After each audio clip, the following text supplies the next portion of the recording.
Onion, take 3!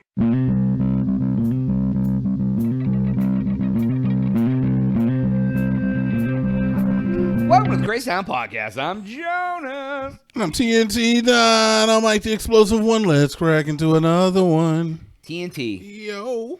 Tell me what you know about Razzlekhan. What do I know about Razzlekhan? Why do I'm not telling. I don't know anything. I don't know who this lady is. The fuck you think I put like my time and effort and brain power into knowing that person's individuality? I just know they're a piece of crap that went to prison for a freaking rug pull. So it wasn't a rug pull. They actually stole it. No, whatever. So basically, Razzlekhan is a person. Yeah. Her and her husband,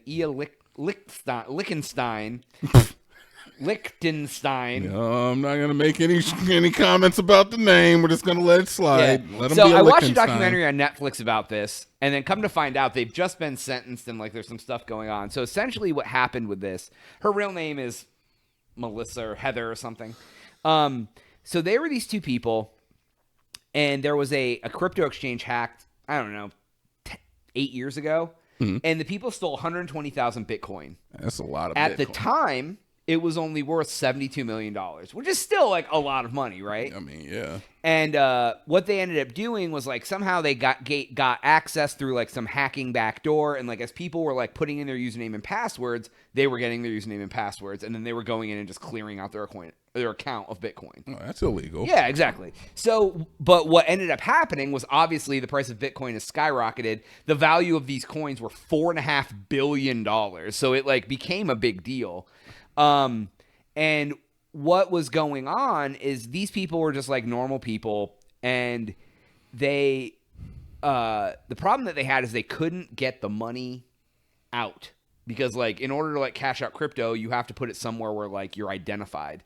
But in the interim, this girl decided that she wanted to start making like rap videos. So they started becoming like she started becoming like a social media influencer, and her name was Razzlekhan. Don't understand, but we cannot play any of her music. We're not even going to try, right? We can't. So I want to, but it's some of the worst shit I've ever heard in my life. Yeah, it's pretty bad. So, and in the documentary, they were kind of just talking about how they were like normal people, and like, you know, she wanted to be a rapper, and she met with these other rappers, and they were like helping her with her rhymes, and they were just bad. I think that America is really, really waiting with bated breath for the next white girl hip hop star. Who was the last one? Iggy Azalea? Iggy Azalea. But she fell off too. Yeah, she did. She fell off. Bad Baby. She never popped though. Look, come on. She didn't pop White as hot Horse. as Iggy did though. What? Iggy was hotter than Bad Baby. Oh, well, yeah. But Iggy only had the one song, as far as I'm concerned. Maybe two. She might have had two, but I only know the one. Was there another good white female rapper? I'm so fancy. Well, I know her. Yeah, but Bad Baby didn't have. But Bad Baby was Fergie. Just like Fergie was not a rapper. She was not. A big girl now. All right, I'm sorry. Continue with the Razzlekhan. Anyways, I just went off on a tangent there. So what ended up finally happening is like the FBI started investigating, and they basically they raided them. They found out it was them. What was really weird about the situation is the guy ended up going to prison right away because he was like, oh, this is the part about the documentary. They had an opportunity. They had went to Ukraine and got like passports and all this other stuff. But the feds came and raided their house, but obviously it takes time to like build the case with the feds. Yeah. So in that time, they literally just stayed in New York and kept making videos. Yeah. And didn't do anything. Throwing parties. And but what they think happened is that's when the Ukraine war started. So they think they were going to flee to Ukraine because he has family in Russia. They both speak Russian. But the Ukraine war started, and they're like, we can't go there and hide out. We're going to have to like lay low here. Well, so they ended up, whatever. They go to jail. He ended up going to jail because they said he was a flight risk. They let her out. She's on like supervised release or something, you know, like parole, house arrest. And like, she's just still making videos, dude. Well, yeah, you got to get money somehow to pay for the legal fees. So just recently, they were finally sentenced. It's shame free. He was sentenced to 5 years in prison and the money laundering. She was sentenced to 18 months in her role for the laundering, because what he said originally was he did it. She didn't know. She found out, and she decided to help him embezzle, to launder the money. Bro. And so...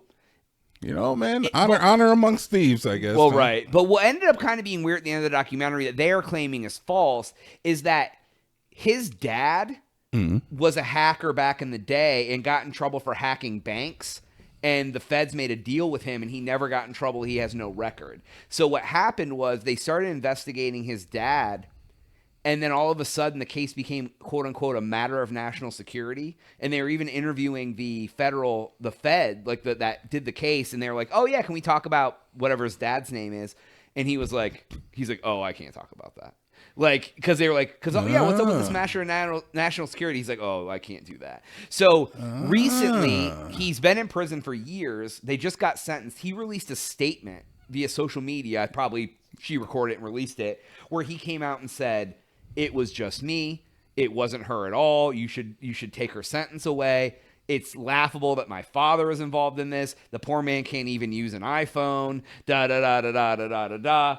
And like, I just thought it was very like interesting that like once the Netflix documentary comes out, that's when they feel like they need to like be like, oh, my dad didn't do nothing. Don't look into this. It's all me. Let her go. Don't put her in jail. Yeah. I don't know, man. It's I mean, you know, he's got to try to cover tracks. When there's a lot of publicity on stuff, people are gonna like make comments on social media, and you might have somebody showing up at his dad's house or something. I could see that happening. Yeah. Well, the funny thing I guess they were saying is like these two were like the least likely suspects because they were just like literally. It was like what's the oh my god, it's like just like two fools like running around.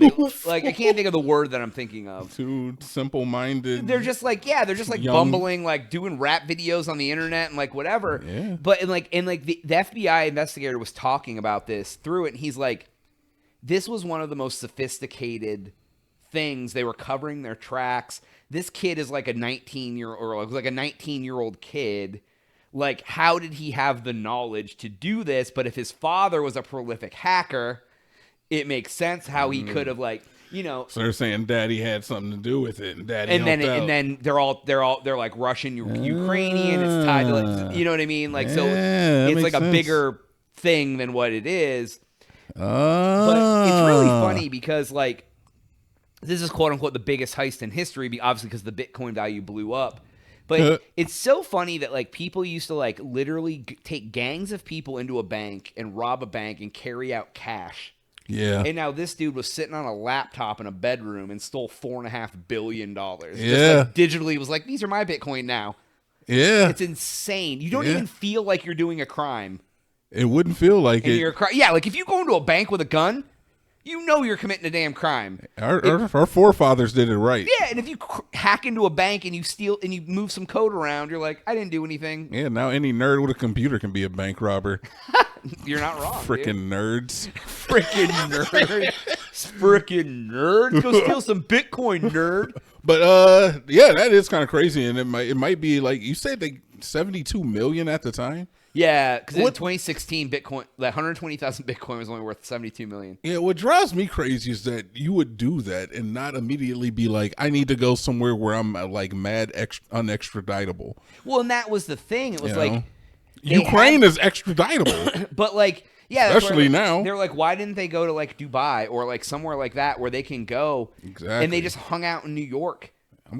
It was almost like they felt like they're above the law because here's the thing. They didn't know who it was because they didn't have access to the Bitcoin wallet. They knew what wallet the money was in, but that's the beauty about. They just figured nobody would ever ask about it, huh? Nobody was going to want to know where that money was. If the money's not coming out of it, they can't trace to see who did it, right? And they did a lot of things to keep that hidden. So I don't know, man. Still crazy, man. Somebody's definitely going to want to know about that money.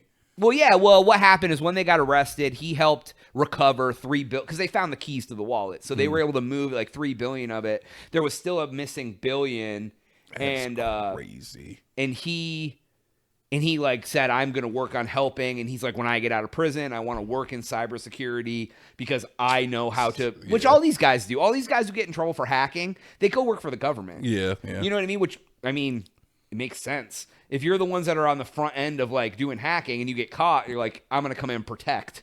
And what better way than to keep you under watchful eye than to put you right next to Big Brother? Exactly. So, Yeah. I don't know, man.